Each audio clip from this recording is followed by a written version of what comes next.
Yo, what is up? What is up?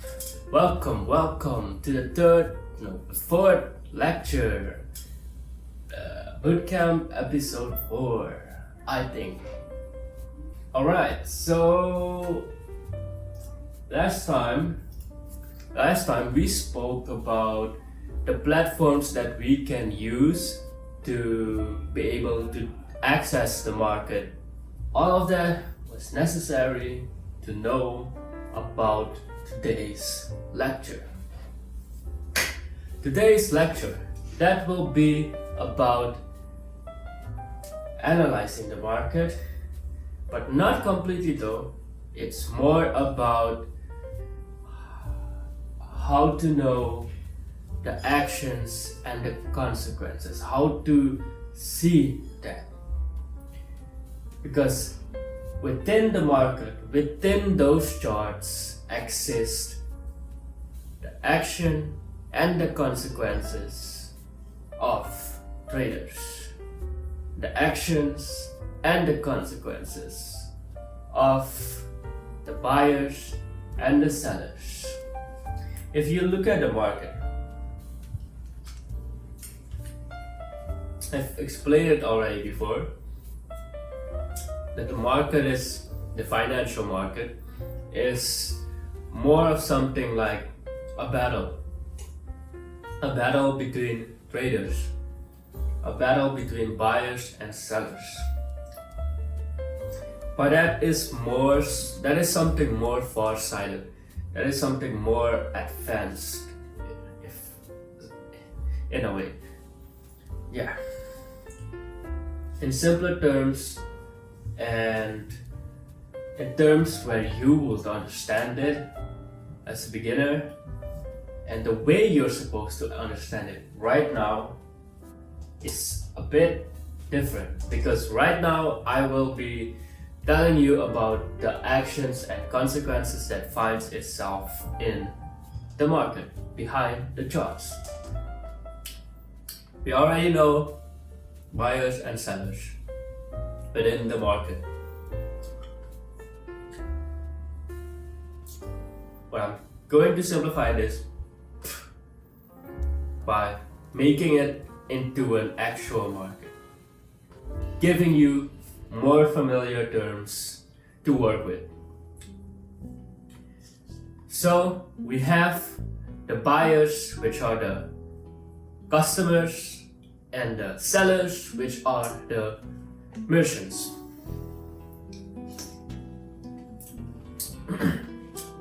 In the financial market, you can count two groups: the buyers and the sellers, right? The customers and the merchants. But unlike the traditional market, where there are buyers and sellers, where there are merchants and customers, here we have traders acting like merchants and customers. Because the reason why I say this is the customers here, for example, they're buying the products not to consume. They're buying the products to sell again. So they technically become merchants. The customers become the merchants, and the merchants can become the customers. It also happens in a traditional market, a physical traditional market. So it's not something new for you, I'm assuming. Alright, as for why I told you that is so you can understand me better while I'm going to explain this.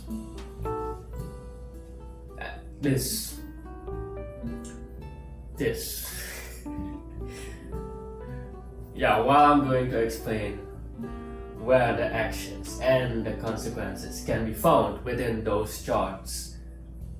Alright. One more point.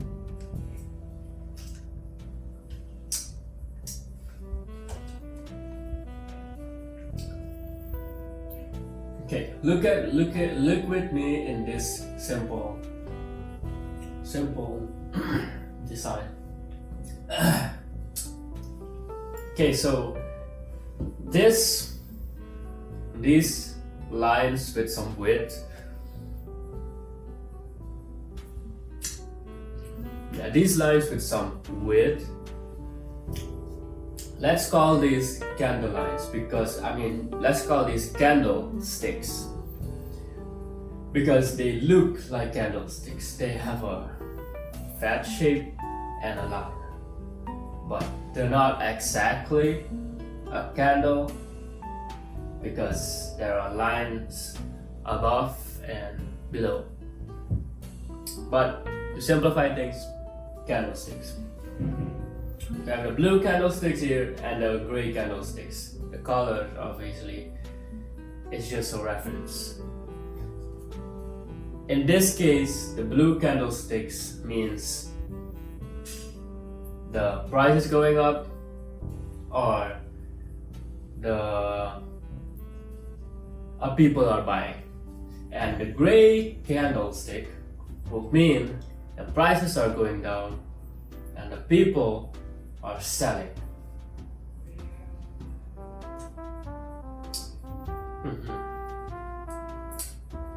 In this scenario, I'll simplify it by telling you that a trend is going on. A trend of buyers.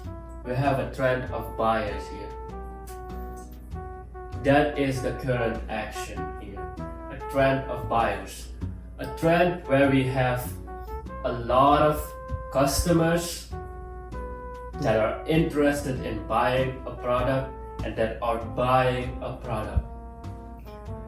A scenario where there is a lot of greed for the product.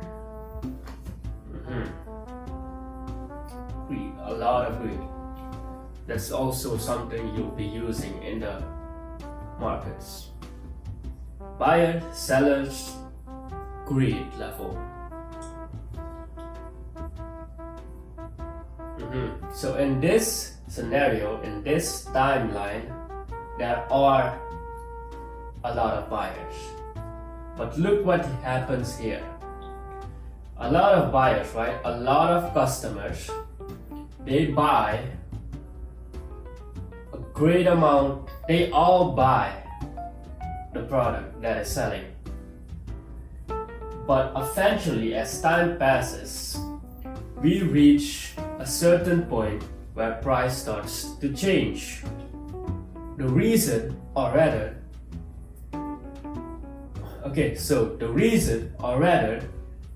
the consequence of the action of this previous blue timeline,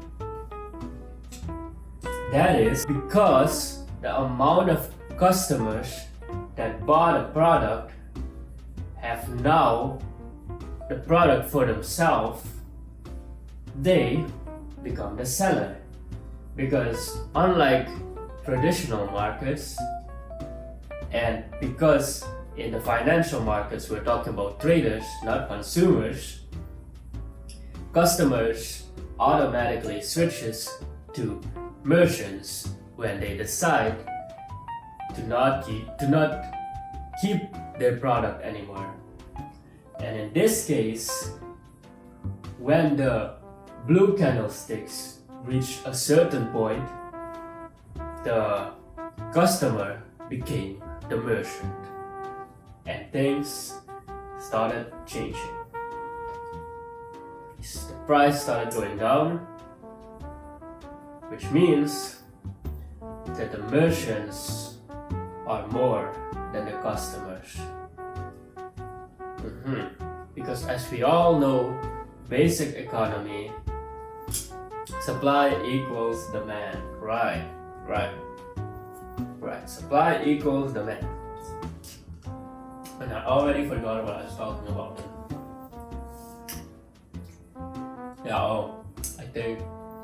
In this case, the consequence is that the supply has become more than the demand.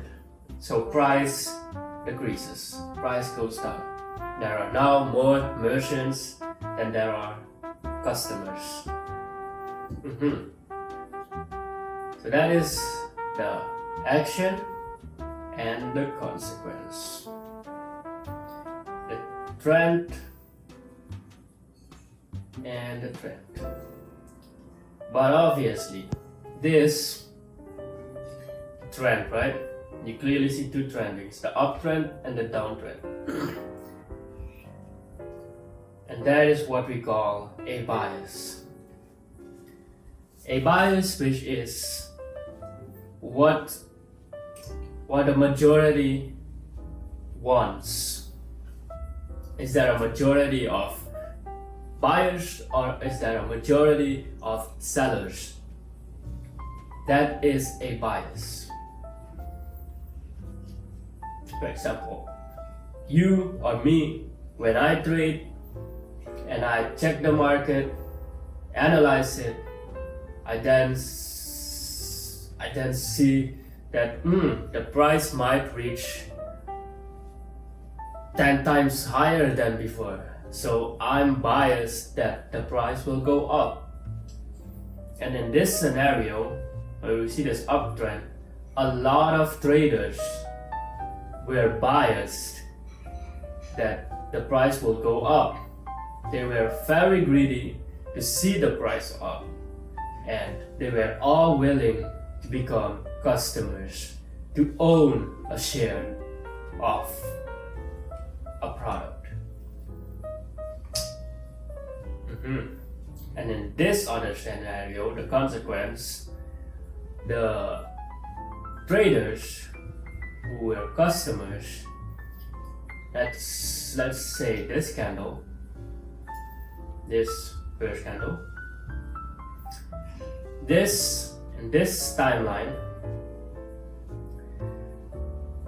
a great amount of traders who are customers decided that they are satisfied with the value, the increased value of the product that they bought previously on this timeline.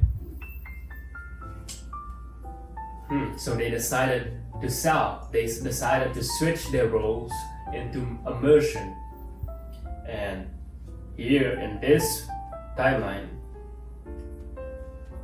the merchants, the entirety of people, and the customers that have switched. So in this timeline, there are customers who have switched to merchants because they're satisfied. Or it could also be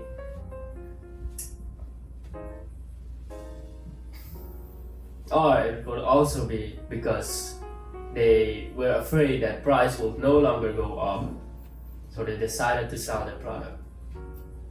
But usually in this timeline, this first reverse candle, the first negative candle,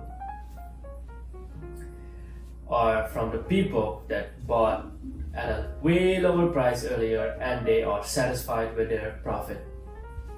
Then you have the second candle, that is the reaction to the previous candle, and the third candle is also the same in a way. And this one, this big one, that's because since these people from the first candle, the first reverse candle, sold, and the second candle also sold, the rest of the people who bought later or even previously, they're like, oh, price is starting to drop. Okay, I can't make more profit, so I'm going to sell. Or it could also be, oh no, it's not going to go up anymore. I just bought, and if it goes down further, I'm going to lose money because I just wasted buying a product at a overpriced. I just wasted buying a product when it was overpriced, so they sell because they panic. and this big candle happens, and this other big candle happens. And then in this area, we have those that are the customers that have a product and that remain patient, do not panic and sell too early. They waited, and then while they waited, new customers arrive, or these old customers that already have a product, they decided, hey, price actually went lower, so let's buy more. So combined with the new customers and the old customers that already have a product, they all bought and the price increased to this point. And these guys, they figured, these guys that already have a product and that already have a product and wanted to make at least some profit, they quickly sold here, and then the customers, the new customers that people are selling, they also decided to sell. And then you have this whole downtrend of the same thing happening again and again, and people either panicking, new customers, new merchants being greedy to sell their product, being desperate to sell their product.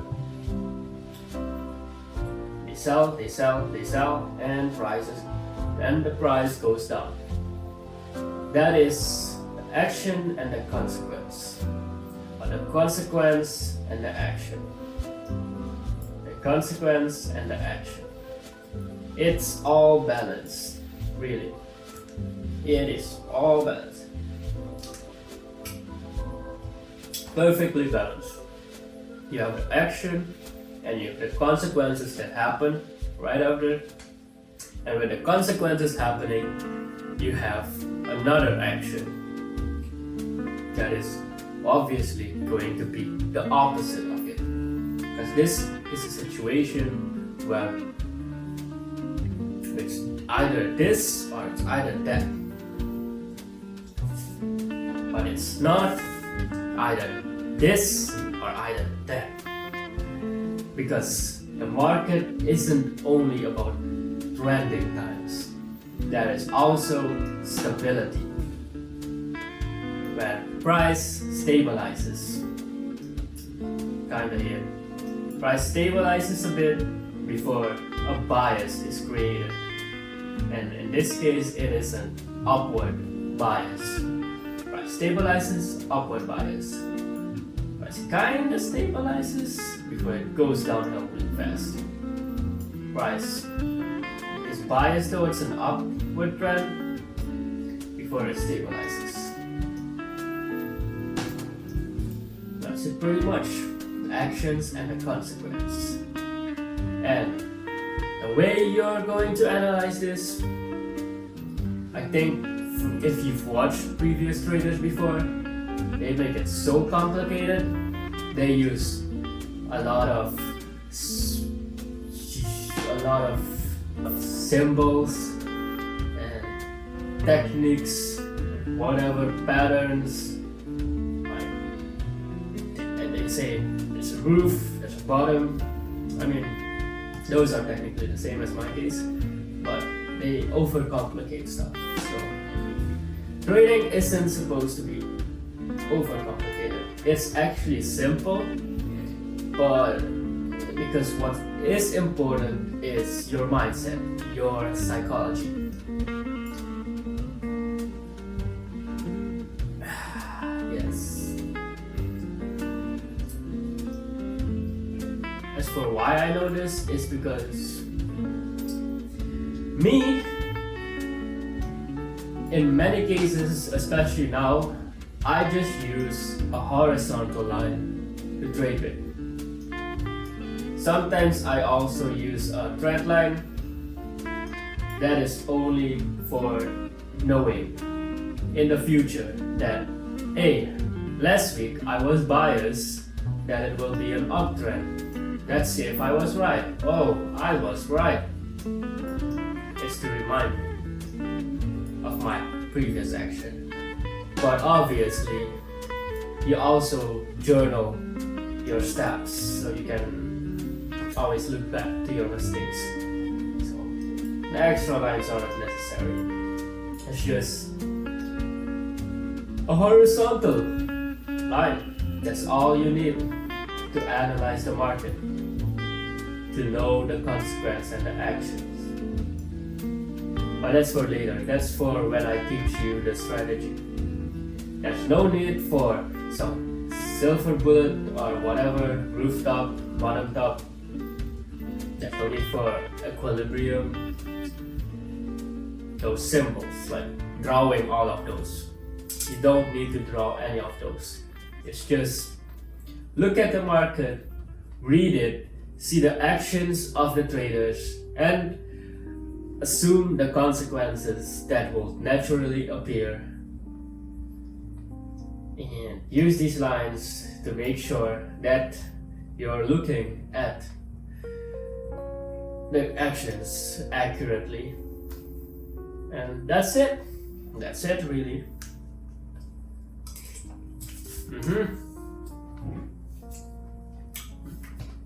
Nothing too complicated. Nothing too complicated.